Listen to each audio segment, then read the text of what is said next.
नमस्कार साथियों, कैसे हो आप लोग? मैं आशा करता हूँ कि आप लोग मस्त होंगे, स्वस्थ होंगे और अपने हाफ ईयरली एग्ज़ाम की तैयारी मस्त तरीके से कर रहे होंगे। तो क्लास 12 इतिहास यानी कि हिस्ट्री का जो क्वेश्चंस हैं, वो आज हम लोग देखेंगे इस वीडियो में। आप लोग को जैसे इतिहास में आप लोग का जो हाफ ईयरली में पूछा जाएगा, वो जो पीछे के चैप्टर्स आपके पढ़ाई हो चुके हैं, उन्हीं से पूछा जाएगा। तो आप लोग को उनको रिवाइज़ करना बहुत ज़रूरी है। तो जो अच्छी तरीके से पढ़ लिए हैं, उनके लिए भी और जो नहीं पढ़े हैं ये चैप्टर एक बार भी, उनके लिए भी ये वीडियो बहुत ही हेल्पफुल होगा। तो आप लोग ध्यान से देखिए इस वीडियो को और पूरा अंत तक देखिए और जो आप लोग का ये चैप्टर है, वो पूरी तरह से क्लियर हो जाएगा। एक भी क्वेश्चन आप लोग छोड़ के नहीं आएँगे। तो हम लोग इसमें ऑब्जेक्टिव और सब्जेक्टिव दोनों ही क्वेश्चन सॉल्व करेंगे। तो चलिए सबसे पहले हम लोग आज विषय सूची देख लेते हैं। तो विषय सूची में आपका सबसे पहला अध्याय जो है भाग 1 का, वो है ईंट मनके तथा अस्थियाँ, जिसमें हम लोग को हड़प्पा सभ्यता और मोहनजोदड़ो सभ्यता के बारे में हम लोग को पढ़ना है। तो चलिए हम लोग समय ज़्यादा व्यर्थ ना करते हुए आगे बढ़ते हैं और एक-एक क्वेश्चन को देखते हैं। ऑब्जेक्टिव और सब्जेक्टिव दोनों को ही हम लोग देखेंगे और आप लोग इस वीडियो में पूरा अंत तक बने रहिएगा और देखिएगा कि आप लोग का अध्याय 1 देखते-देखते कुछ ही समय में, कुछ ही मिनटों में आपका कंप्लीट हो गया। तो चलिए हम लोग शुरू करते हैं इस वीडियो को। तो अध्याय 1 में हम लोग का क्या है? अध्याय 1 में हमारा ईंट मनके तथा अस्थियाँ हड़प्पा सभ्यता। हम लोग इसमें हड़प्पा सभ्यता के बारे में जानेंगे कि उसकी खोज कब हुई और किसने उसकी खोज की और वहाँ पर कैसे-कैसे सभ्यताएँ थी। उस समय जब आज से लगभग 3000 साल पहले, ढाई से 3000 साल पहले की सभ्यताएँ कैसे थी? उनका रहन-सहन कैसा था? वो लोग किस प्रकार के परिवेश में रहते थे? घर कैसे बनाते थे? तो हमारा पहला क्वेश्चन क्या है? हमारा पहला क्वेश्चन बोल रहा है भारतीय पुरातत्व का पिता किसे कहा जाता है? तो देखिए भारतीय पुरातत्व के पिता अलेक्जेंडर कनिंघम को कहा जाता है, अलेक्जेंडर कनिंघम को। ठीक है, इन्होंने ही सबसे पहले हड़प्पा सभ्यता की खोज की शुरुआत की थी। चलिए अगले क्वेश्चन की ओर बढ़ते हैं। हमारा अगला क्वेश्चन क्या है? क्वेश्चन नंबर 2, हड़प्पा सभ्यता में सर्वप्रथम किस स्थल की खोज की गई थी? तो इसका सही उत्तर है हड़प्पा सभ्यता में सर्वप्रथम हड़प्पा की खोज की गई थी। चलिए अगले क्वेश्चन की ओर बढ़ते हैं। क्वेश्चन नंबर 3 में क्या पूछ रहा है? हड़प्पा सभ्यता के किस नगर में दुर्ग दीवार से घिरा हुआ नहीं मिला? तो हड़प्पा सभ्यता में लोथल लोथल में दुर्ग जो था वो दीवार से घिरा हुआ नहीं मिला।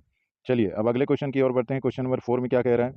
सिंधु घाटी सभ्यता में विशाल स्नानगार के अवशेष कहाँ प्राप्त हुए हैं? तो सिंधु घाटी सभ्यता में विशाल स्नानगार के जो अवशेष हैं वो मोहनजोदड़ो में पाए गए हैं। तो चलिए हम लोग क्वेश्चन नंबर 5 देखते हैं।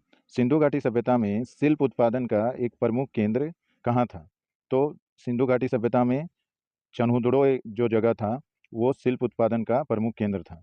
क्वेश्चन नंबर 6 की ओर बढ़ते हैं। क्वेश्चन नंबर 6 में क्या कहा जा रहा है? मेसोपोटामिया के प्रलेखों में मेलुहा शब्द का प्रयोग किस सभ्यता के लिए किया गया है या किया जाता था? तो इसका सही उत्तर होगा हमारा हड़प्पा सभ्यता के लोगों को मेसोपोटामिया के सभ्यता के लोग क्या कहते थे? वो मेलुहा नाम से जानते थे। ये वर्ड जो है मेलुहा आप लोग याद रखिएगा।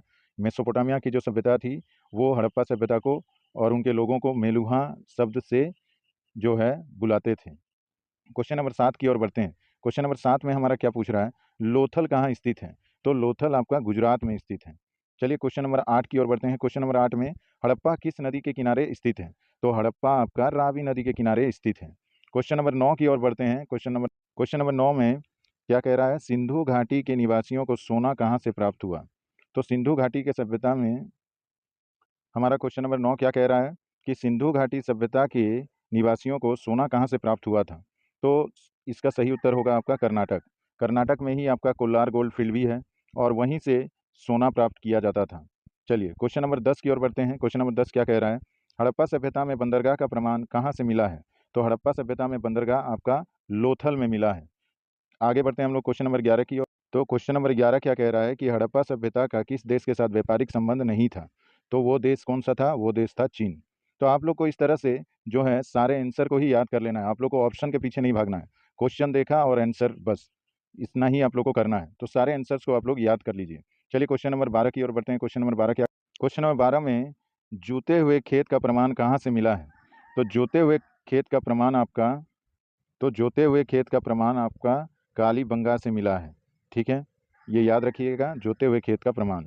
आगे देखिए क्वेश्चन नंबर 13 में क्या कह रहा है? हड़प्पा वासियों को लाजवर्द मणि कहाँ से प्राप्त होता था? लाजवर्द मणि याद रखिएगा, लाजवर्द मणि कहाँ से प्राप्त होता था? तो वो था शत्रुघ्न, है ना, शत्रुघ्न से उनको लाजवर्द मणि प्राप्त होता था। चलिए क्वेश्चन नंबर 14 की ओर बढ़ते हैं। क्वेश्चन नंबर 14 तो चलिए देखते हैं क्वेश्चन नंबर 14 क्या कह रहा है? क्षेत्रफल के अनुसार सिंधु घाटी सभ्यता का सबसे बड़ा नगर कौन सा था? तो क्षेत्रफल की दृष्टि से सिंधु घाटी सभ्यता का सबसे बड़ा नगर मोहनजोदड़ो था। ठीक है, क्वेश्चन नंबर 15 की ओर बढ़ते हैं। क्वेश्चन नंबर 15 क्या कह रहा है? हड़प्पा सभ्यता की लिपि की मुख्य विशेषता क्या थी? हड़प्पा सभ्यता की लिपि की मुख्य व्यवस्था थी, दाएं से बाईं ओर लिखी जाती थी। ठीक है, दाएं से बाईं ओर लिखी जाती थी, ये आप याद रखिएगा। तो इस प्रकार हमारा जो ये वस्तुनिष्ठ प्रश्न थे वो समाप्त हुए। तो चलिए अब हम लोग देखते हैं सब्जेक्टिव क्वेश्चन कि सब्जेक्टिव क्वेश्चन में इस चैप्टर से कैसे कैसे क्वेश्चन पूछे जा सकते हैं। सब्जेक्टिव क्वेश्चन में आपके अति लघु उत्तरीय प्रश्न सबसे पहले पूछे जाएंगे।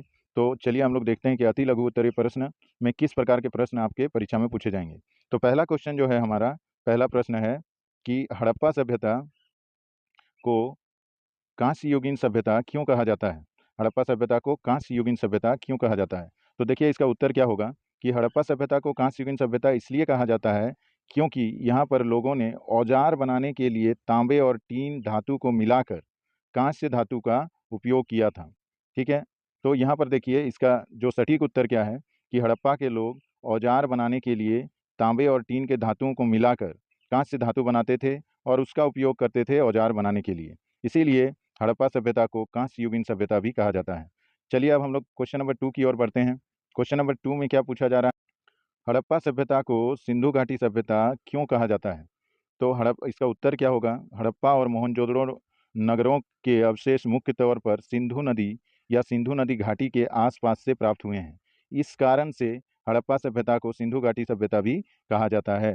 तो यहाँ पर देखिए क्या है कि हड़प्पा और मोहनजोदड़ो जो नगर थे उनके अवशेष मुख्य तौर पर कहाँ मिला है? सिंधु नदी या सिंधु घाटी के आसपास। इसीलिए हड़प्पा सभ्यता को सिंधु घाटी सभ्यता भी कहा जाता है। चलिए अब क्वेश्चन नंबर 3 की ओर हम लोग बढ़ते हैं। क्वेश्चन नंबर 3 में क्या कह रहे हैं?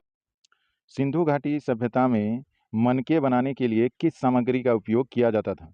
तो सिंधु घाटी सभ्यता में मनके बनाने के लिए कार्नेलियन, क्रिस्टल, सेलखड़ी, तांबा, जेस्पर, क्वार्ट्ज, शंख, पत्थर, कांसा और सोना जैसे धातुओं का उपयोग किया जाता था।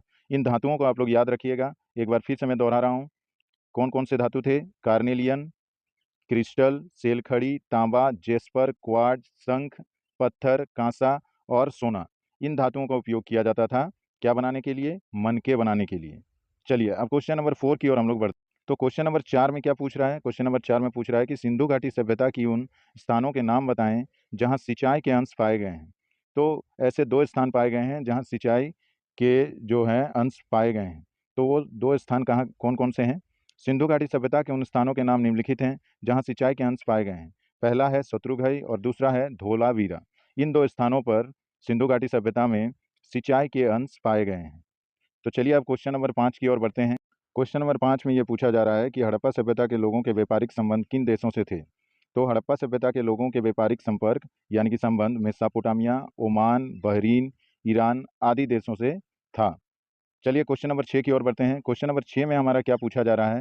क्वेश्चन नंबर 6 में हड़प्पावासी तांबा और सोना कहाँ से प्राप्त करते थे? तो इसका सही उत्तर होगा हड़प्पावासी राजस्थान के खेतड़ी से तांबा और दक्षिण भारत से सोना प्राप्त करते थे। तो ये 2 जगह थे जहाँ से सोना और तांबा प्राप्त किया जाता था। हड़प्पावासी जो हैं वो सोना और तांबा कहाँ से प्राप्त करते थे? तो राजस्थान के खेतड़ी से तांबा प्राप्त करते थे और दक्षिण भारत यानी कि कर्नाटक से सोना प्राप्त करते थे। तो चलिए आप क्वेश्चन नंबर 7 की ओर बढ़ते हैं। क्वेश्चन नंबर 7 में क्या पूछा जा रहा है? क्वेश्चन नंबर 7 में ये पूछ रहा है कि किस पूरा स्थल को हड़प्पा सभ्यता की सबसे बड़ी बस्ती माना जाता है? तो चलिए देखते हैं क्वेश्चन नंबर 7 में क्या पूछा जा रहा है। किस स्थल को हड़प्पा सभ्यता की सबसे बड़ी बस्ती माना जाता है? तो पाकिस्तान के सिंध प्रांत के लरकाना जिले में स्थित मोहनजोदड़ो को हड़प्पा सभ्यता की सबसे बड़ी बस्ती माना जाता है। मोहनजोदड़ो का क्षेत्रफल 125 हेक्टेयर था। तो हम लोग को पता चला कि कौन सा है वो पूरा स्थल जो हड़प्पा सभ्यता की सबसे बड़ी बस्ती मानी जाती है। तो वो है हमारा मोहनजोदड़ो। और ये कहाँ स्थित है? ये पाकिस्तान के सिंध प्रांत के लरकाना जिले में स्थित है। चलिए आप क्वेश्चन नंबर 8 की ओर बढ़ते हैं। क्वेश्चन नंबर 8 में क्या पूछा जा रहा है कि हड़प्पा सभ्यता कहाँ कहाँ विकसित हुई थी? तो हड़प्पा सभ्यता पाकिस्तान, दक्षिण अफगानिस्तान, गुजरात, राजस्थान, पंजाब, हरियाणा, पश्चिम उत्तर प्रदेश में विकसित हुई थी। तो ये उन जगहों का नाम है जहाँ पर हड़प्पा सभ्यता विकसित हुई थी। कहाँ कहाँ हुई थी? पाकिस्तान में, दक्षिण अफगानिस्तान में, गुजरात, राजस्थान, पंजाब, हरियाणा और पश्चिमी उत्तर प्रदेश में ये विकसित हुए थे। चलिए क्वेश्चन नंबर 9 की ओर बढ़ते हैं। क्वेश्चन नंबर 9 में क्या कहा जा रहा है कि हड़प्पाई लिपि की दो प्रमुख विशेषताएं बताएं। उनकी दो प्रमुख विशेषताएं क्या थी? हड़प्पा लिपि की दो प्रमुख विशेषताएं। हड़प्पा लिपि को आज तक पढ़ने में सफलता नहीं प्राप्त की जा सकी है। यद्यपि निश्चित रूप से यह वर्णमालीय नहीं है, क्योंकि वर्णमाला के प्रत्येक चिन्ह एक स्वर या एक व्यंजन को दर्शाता है। इसकी दूसरी विशेषता क्या है? इसकी दूसरी विशेषता यह है कि यह लिपि दाएं से बाईं ओर लिखी जाती थी, क्योंकि दाएं और अधिक अंतराल है जबकि बाएं और कम जगह है। तो ये दो हड़प्पा लिपि की विशेषताएं थी। चलिए अब क्वेश्चन नंबर 10 की ओर बढ़ते हैं हम लोग। क्वेश्चन नंबर 10 में क्या पूछा जा रहा है?